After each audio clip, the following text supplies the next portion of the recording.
Hey everyone, it's Sam from Classic Fine Foods here, and I'm here today to introduce you to our brand new chocolate brand, which is Nicolas Berger, and I'm thrilled to have the man himself, Nicolas, here with me today. Hello Nicolas, how are you? Hello Sam, I'm very good, thank you very much. So thank you so much for coming and being with us today. Tell me a little bit about yourself, about your chocolate, about your journey. So we are a small company making chocolate for professional.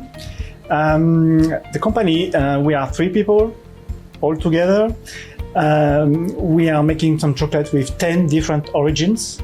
Dark chocolate and milk chocolate. Chocolate for pastries, chocolate for bars, chocolate for every utilities.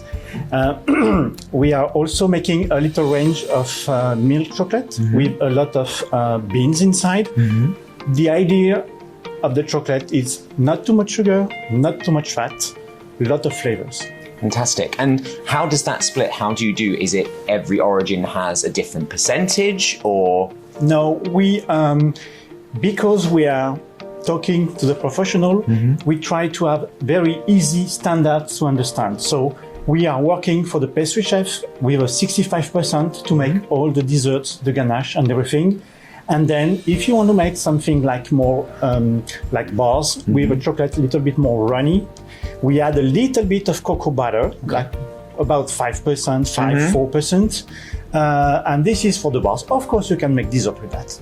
But this is more for decoration, bars and chocolatier in general.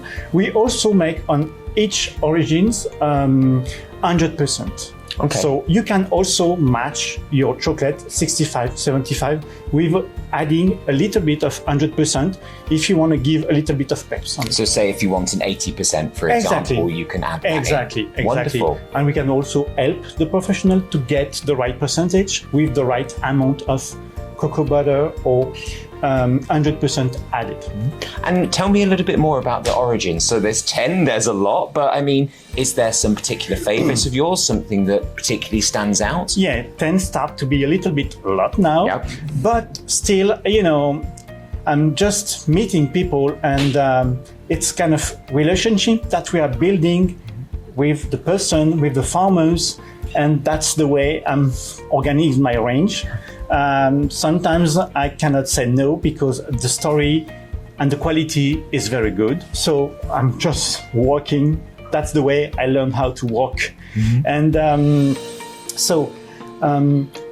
I try to get some origin for all over the belt, the tropical belt, from Asia to America. So we have Vietnamese and Indonesia cocoa beans. We have beans from Madagascar and Sao Tome for Africa. And we develop a lot of beans from America, South America and the Caribbean, Cuba, Dominican Republic, Venezuela, Peru, Ecuador, Colombia recently.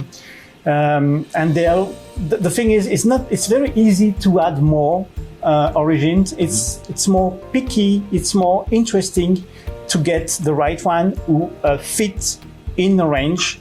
And it's not to make one more, it's just to fit something who was missing before.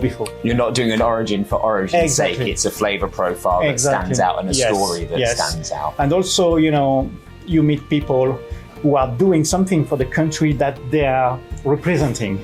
So that's also something I like. And it's not that I'm buying some beans from a big storeroom. I'm buying some beans from somebody who's traveling in this country and can make the difference with the people and the place. Fantastic, wonderful. Thank you. So it's interesting talking about milk chocolate there. One of the big trends we're seeing at the moment is this concept of a dark milk, a higher percentage milk, as you were saying earlier, bringing in more flavour. And at the launch today, we're actually talking about 2 different origins that you're doing, but I thought since we're here, we'd sort of talk them through. So could you talk to me a little bit first about this amazing looking tart that you've made here? You know, the milk chocolate always, since we're talking about milk chocolate, it's always very sweet, not that flavory. And I like milk chocolate, I like milk, and I like chocolate, but I'm not, you know, crazy about very sugary stuff. So I make some milk chocolate very dark with a lot of beans, not too much cocoa butter, and a lot of milk, and whole milk.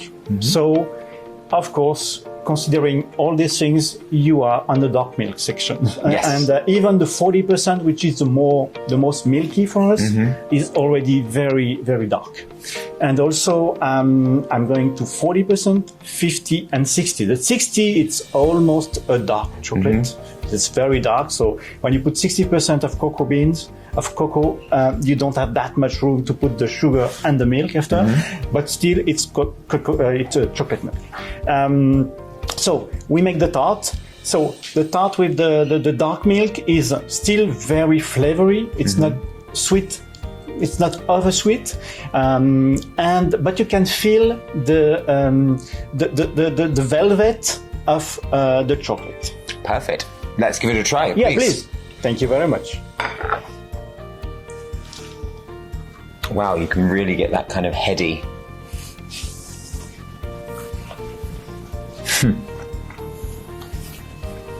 Really complex.